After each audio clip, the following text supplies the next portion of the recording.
capítulo 6 do livro O Juízo de Deus é Revelado. Hoje nós vamos estudar sobre a norma do juízo, certo?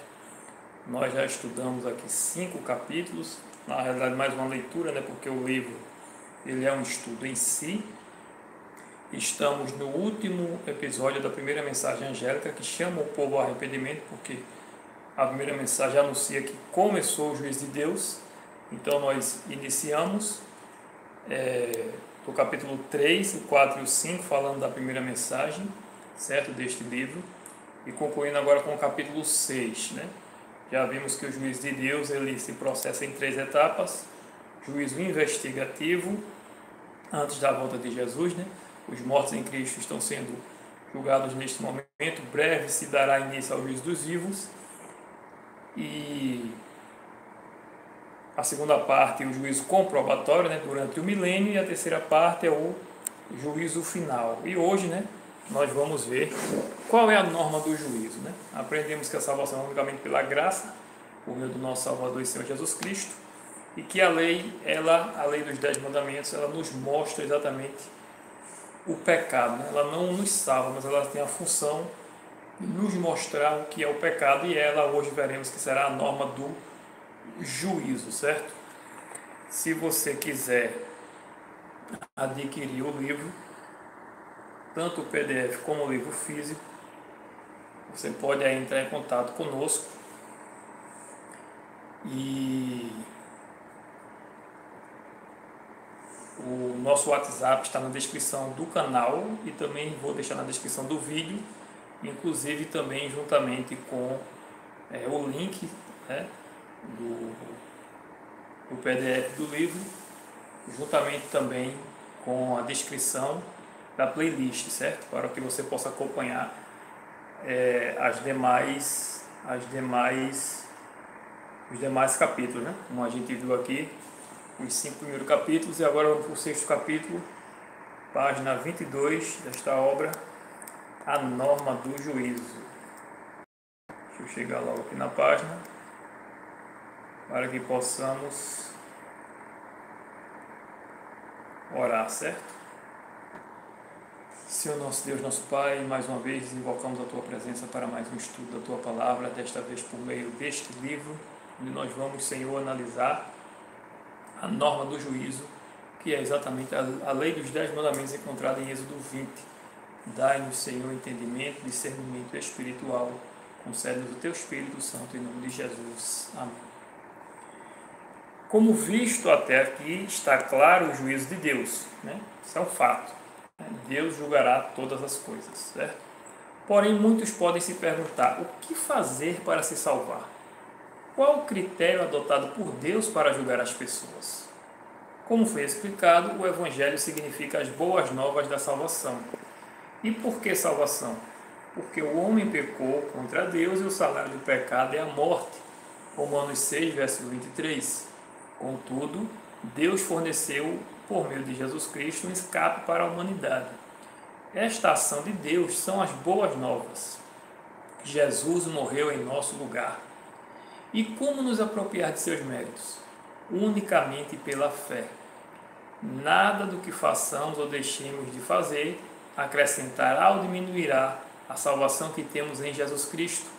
A salvação é unicamente obtida pela graça.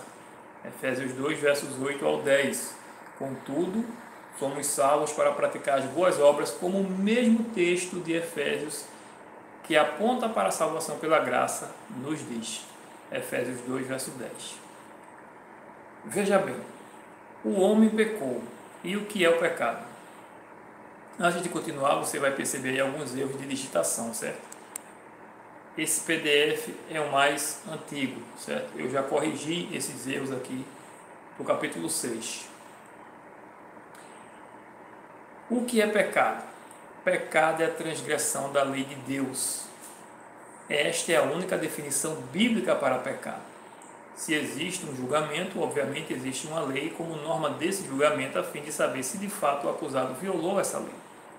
Somos salvos pela graça de Cristo, mas julgados pela lei. É importante afirmar que a salvação sempre foi pela graça. Nunca qualquer ser humano foi salvo pelas obras da lei. A lei não salva. Ela tem a função de apontar o pecado para que possamos ir a Cristo a fim de nos purificar. Assim como um espelho que não tem a função de nos limpar, mas de nos mostrar a sujeira no rosto, e então vamos à água para nos lavar.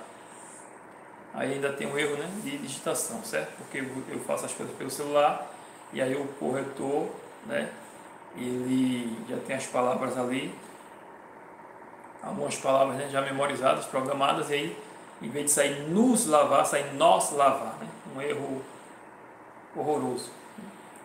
Mas eu já corrigi isso, do que eu terminei abrindo o PDF, é antigo. Não há nenhuma complicação em se entender isso, ou seja, que a salvação é pela fé e que a lei tem a função de nos apontar o pecado. Não há nenhuma complicação em se entender isso. Alguém que ensine que no Antigo Testamento a salvação era pela lei está ofendendo a Deus. O profeta Isaías foi claro em dizer que nossa justiça é como trapo de imundícia, trazendo para nosso linguajar popular, nossa justiça é como absorvente usado. Ninguém chegará no céu orgulhoso por ter guardado a lei, mas assim como Paulo, estará orgulhoso pelo Evangelho, pela cruz de Cristo. Gênesis 6, verso 8. Vamos ver alguns textos que mostram claramente que no Antigo Testamento e em toda a Bíblia a salvação é unicamente pela fé, pela graça. Gênesis 6, verso 8, porém Noé achou graça diante do Senhor Jeová. João 3,16, porque Deus amou o mundo de tal maneira que deu seu Filho unigênito, para que todo o que nele crê não pereça, mas tenha a vida eterna. Romanos 3,23, pois todos pecaram e carecem da glória de Deus. Verso 28, concluímos, pois, que o homem é justificado pela fé, independentemente das obras da lei. Verso 31, anulamos, pois, a lei pela fé? Não, de maneira nenhuma. Antes confirmamos a lei. Esse é um verso, aliás, que parece que os pastores que são contra os mandamentos de Deus, eles se fingem que não existem. Está claro, anulamos, pois, a lei pela fé? Não, de maneira nenhuma. Antes confirmamos a lei, que foi o que Jesus fez. Romanos 5, verso 8, mas Deus prova o seu próprio amor para conosco pelo fato de ter Cristo morrido por nós, sendo nós ainda pecadores. Verso 9, logo, muito mais agora, sendo justificados pelo seu sangue, seremos por ele salvos da ira. Portanto, assim como por um só homem entrou o pecado no mundo e pelo pecado a morte, assim também a morte passou a todos os homens, porque todos pecaram. Que diremos, pois? Permaneceremos no pecado para que seja a graça mais abundante? Romanos 6 aqui, ele já vai fazer tipo um paralelo, né, com Romanos 3, verso 31. Anulamos a lei pela fé? Não. Antes confirmamos a lei. Então ele diz, permaneceremos no pecado para que a graça seja mais abundante, né? Porque onde abundou o pecado, superabundou a morte. De modo nenhum é a resposta. Como viveremos ainda no pecado, nós o que para ele morremos? Quer dizer, eu morri para o pecado, eu vou continuar em pecado, porque tem muita gente que continua ainda em pecado. Atrás dos divertimentos, dos entretenimentos do mundo, né? Futebol, filme, cinema e etc. Porque o salário do pecado é a morte, mas o dom gratuito de Deus é a vida eterna em Cristo Jesus, nosso Senhor. Que diríamos, pois? É a lei pecado? De modo nenhum, mas eu não teria conhecido o pecado, senão por intermédio da lei. Pois não teria eu conhecido a cobiça, se a lei não dissera, não cobiçarás. Por conseguinte, a lei é santa, e o mandamento santo, e justo e bom. Porque bem sabemos que a lei é espiritual, eu, todavia, sou carnal, vendido à escravidão do pecado. Então veja, a lei de Deus ela é espiritual, né? Porque toda a Bíblia foi inspirada por Deus, e a lei de Deus mais ainda. Porque não só foi inspirada, como ele mesmo escreveu a lei, a sua lei, tanto no santuário celestial como no santuário da terra, foi o próprio Deus que escreveu. Porque o pendor da carne, ou porque a inclinação da carne, dá para a morte, mas o do espírito para a vida e paz. Aqueles que são espirituais, eles são levados a obedecer à lei de Deus. E aos que são carnais, eles apenas, né, seguem a sua carne, por isso não guardam a lei de Deus e não podem agradar a Deus. Por isso o pendor da carne é inimizade contra Deus, pois não está sujeito à lei de Deus, nem mesmo pode estar. Portanto, os que estão da carne não podem agradar a Deus. Gálatas 2,16, sabendo contudo que o homem não é justificado por obras da lei, e sim mediante a fé em Cristo Jesus, também temos crido em Cristo Jesus para que fôssemos justificados pela fé em Cristo e não por obras da lei, pois por obras da lei ninguém será justificado. Mas se, procurando ser justificados em Cristo, fomos nós mesmos também achados pecadores, dá-se-á o caso de ser Cristo ministro do pecado? Certo que não. Pessoa justificada, mas continuou na prática do pecado. Então, para ele o sacrifício de Cristo foi em vão, porque Cristo não é ministro de pecado. Gálatas 3, verso 24, de maneira que a lei nos serviu de aio, de professor, de instrutor, de conselheiro, para nos conduzir a Cristo, a fim de que fôssemos justificados por fé. Efésios 2, verso 8, porque pela graça sois salvos, mediante a fé, e isto não vem de vós, é dom de Deus, não de obras, para que ninguém se glorie, pois somos feitura dele, criados em Cristo Jesus para boas obras, as quais Deus de antemão preparou para que andássemos nelas. 2 Timóteo 1, 9, que nos salvou e nos chamou com santa vocação, não segundo as nossas obras, mas conforme a sua própria determinação e graça, que nos foi dada em Cristo Jesus antes dos tempos eternos. Porque esta é a aliança que firmarei com a casa de Israel. Depois daqueles dias, diz o Senhor, na sua mente imprimirei as minhas leis, também sobre o seu coração as escreverei, e eu serei o seu Deus, e eles serão o meu povo. Esta é a nova aliança, né? A lei de Deus seria introduzida na mente e no coração do povo.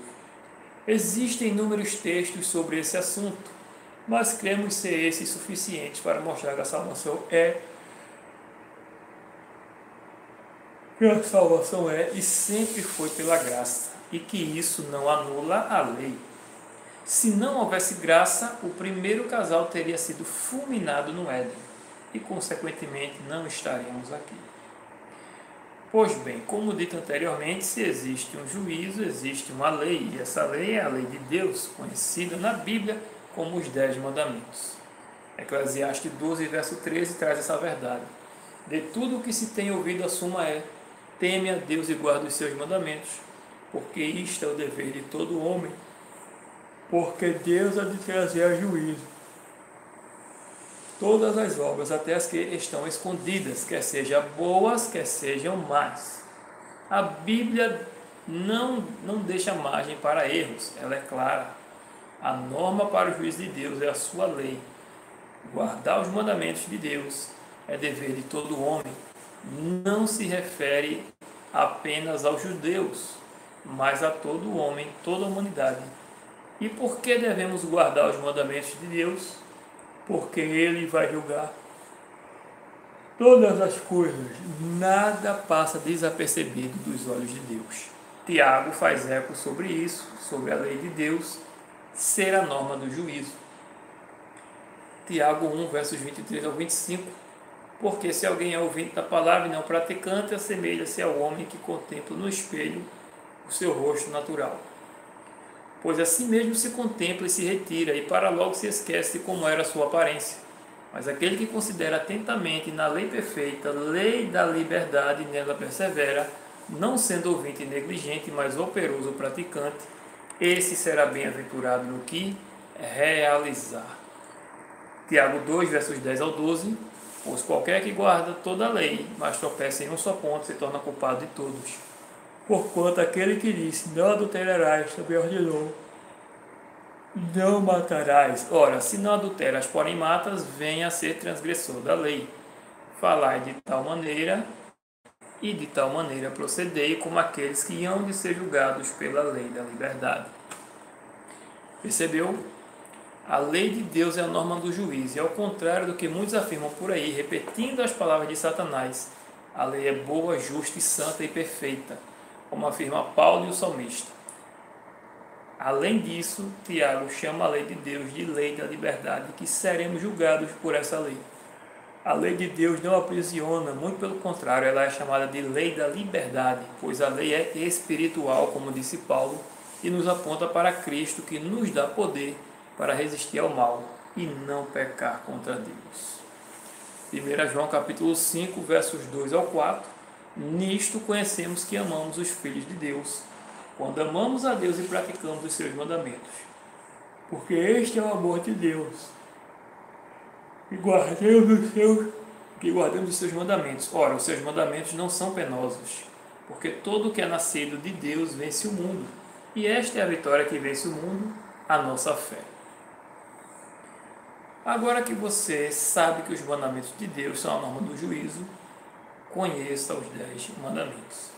Êxodo capítulo 20, do verso 3 ao 17. Primeiro mandamento: não terás outros deuses diante de mim. Segundo, não farás para ti imagem de escultura, nem semelhança alguma do que há em cima dos céus, nem embaixo na terra, nem nas águas debaixo da terra. Não as adorarás, nem lhes dará culto. Porque eu sou o Senhor Jeová teu Deus, Deus zeloso, que visita a iniquidade dos pais nos filhos, até a terceira e quarta geração daqueles que me aborrecem, e faço misericórdia até 1000 gerações daqueles que me amam e guardam os meus mandamentos. Aleluia. Terceiro mandamento: não tomarás o nome do Senhor Jeová teu Deus em vão, porque o Senhor Jeová não terá por inocente o que tomar o seu nome em vão.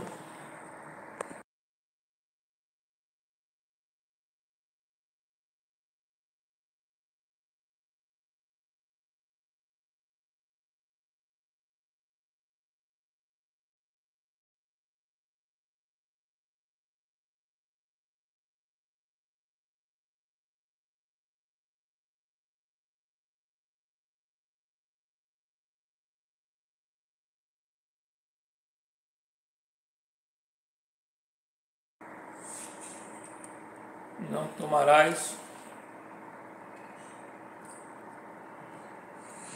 Quarto mandamento agora: lembra-te do dia de sábado para o santificar. 6 dias trabalharás e farás toda a tua obra, mas o sétimo dia é o sábado do Senhor Jeová teu Deus. Não farás nenhum trabalho, nem tu, nem o teu filho, nem a tua filha, nem o teu servo, nem a tua serva, nem o teu animal, nem o forasteiro das tuas portas para dentro. Porque em 6 dias fez o Senhor Jeová os céus e a terra, o mar e tudo que neles há. E ao sétimo dia descansou. Por isso o Senhor Jeová abençoou o dia de sábado e o santificou. Quinto mandamento: honra teu pai e tua mãe, para que se prolonguem os teus dias na terra que o Senhor Jeová teu Deus te dá. Sexto, sétimo, oitavo e nono: não matarás, não adulterarás, não furtarás, não dirás falso testemunho contra o teu próximo. E 10º mandamento: não cobiçarás a casa do teu próximo, não cobiçarás a mulher do teu próximo, nem o seu servo, nem a sua serva, nem o seu boi, nem o seu jumento, nem coisa alguma que pertença ao teu próximo. Perceba também que os 10 mandamentos estão divididos em 2 partes. Os primeiros 4 mandamentos falam do nosso relacionamento com Deus, os 6 últimos do nosso relacionamento com o próximo. E o 4º mandamento, que requer a observância do dia de sábado, faz uma ponte entre o nosso relacionamento com Deus e com o próximo. Não foi à toa de que Jesus disse que o sábado foi estabelecido por causa do homem, pois como o próprio Cristo afirmou, o sábado é dia de fazer o bem. Aleluia. Marcos 2, versos 27 e 28, e acrescentou: o sábado foi estabelecido por causa do homem, e não o homem por causa do sábado. Mateus 12, 12. Ora, quanto mais vale um homem que uma ovelha? Logo é lícito nos sábados fazer o bem. Quando Jesus debatia com os fariseus sobre o sábado, nunca era sobre se deveria guardar o sábado ou não, mas sim como deveria ser guardado. Né? Porque os fariseus criaram muitas regras que nem eles mesmos cumpriam, né? Com relação ao dia de sábado. Não é à toa também que está escrito: amarás o teu próximo como a ti mesmo, eu sou o Senhor Jeová. Levítico 12, verso 38. Os 10 mandamentos são uma expressão do caráter de Deus. Deus é amor. Por isso, embora a lei não salve, ela é para o nosso bem e para o bem de toda a humanidade. A lei de Deus, os 10 mandamentos, são a lei do amor. Fica fácil compreender então as palavras de Jesus ao afirmar que já está escrito que amar a Deus sobre todas as coisas e amar o próximo como a si mesmo são os maiores mandamentos da lei. Não é algo novo, já estava escrito em Levítico e em Deuteronômio. O que era novo era a forma do amor na sua prática, e isso Cristo nos ensinou na prática. João 13,34, novo mandamento vos dou, que vos amei uns aos outros, assim como eu vos amei, que também ameis uns aos outros. São dos mandamentos mais difíceis. Né? O meu mandamento é este, que vos amei uns aos outros, assim como eu vos amei. Ninguém tem maior amor do que este, e dará alguém a própria vida em favor dos seus amigos. Não apenas em favor dos seus amigos, como também em favor dos seus inimigos. Cristo deu a vida por todos. A vida de Jesus foi uma verdadeira entrega. Ele se entregou por nós, literalmente. Foi uma entrega total. Ele orava por nós, jejuava, passava noites e noites em oração a favor de nós. Né? Também tínhamos aí de digitação. E na cruz ele selou sua entrega. Isso é amar ao próximo. É fazer como ele disse em Mateus 7. Fazer aos homens o que querem que outros fizessem a você. Né? Você deve fazer ao homem aquilo que é que o homem te faça. Jesus amou o próximo e guardou a lei de Deus, João 15, verso 10. Uma coisa não anula a outra. Muito pelo contrário, estão dentro dos 10 mandamentos. 1 João 5, esse aqui, verso 2. Nisto conhecemos que amamos os filhos de Deus, que amamos a Deus e praticamos seus mandamentos. Verso 3, primeira carta de João 2, verso 3. Ora, sabemos que temos conhecido por isso. Sabemos que temos conhecido por isso. Guardamos os seus mandamentos. 1 João 2, verso 4. Aquele que diz, eu conheço, e não guarda os seus mandamentos, é mentiroso e nele não está a verdade. Então veja, a Bíblia deixa claro: aquele que diz que ama o próximo e que conhece a Deus, mas não guarda seus mandamentos, é mentiroso. O juízo de Deus já começou. E você, de que lado está?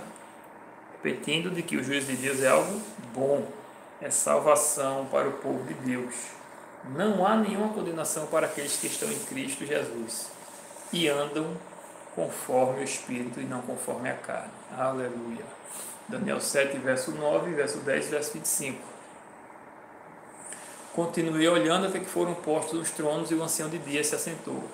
Sua veste era branca como a neve, os cabelos da cabeça como a pura lã. O seu trono era chamas de fogo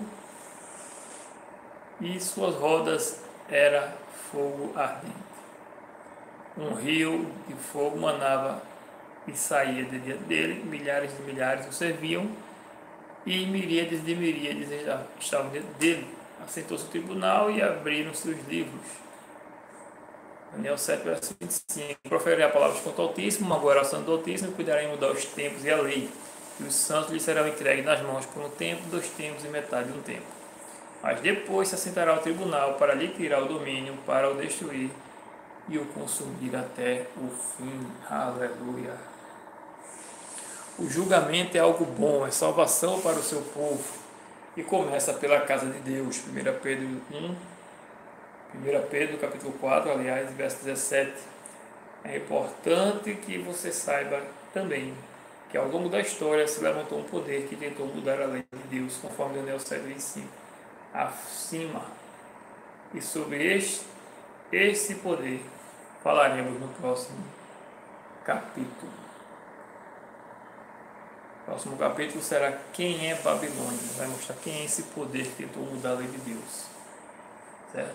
Que Deus seja louvado, que Deus te abençoe, que possamos, Senhor, estar, Senhor, em teus caminhos, Senhor, e nos manter firme em nome de Jesus. Santo Deus que estás nos céus, abençoa-nos, Senhor.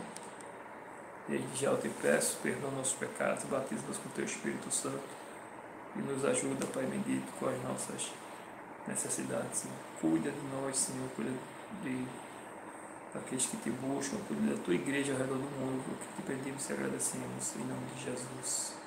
Amém. Que você possa curtir o vídeo, certo? Compartilhar. Hoje não foi ao vivo. E que você possa curtir o vídeo e compartilhar. Deus te abençoe em nome de Jesus. Amém.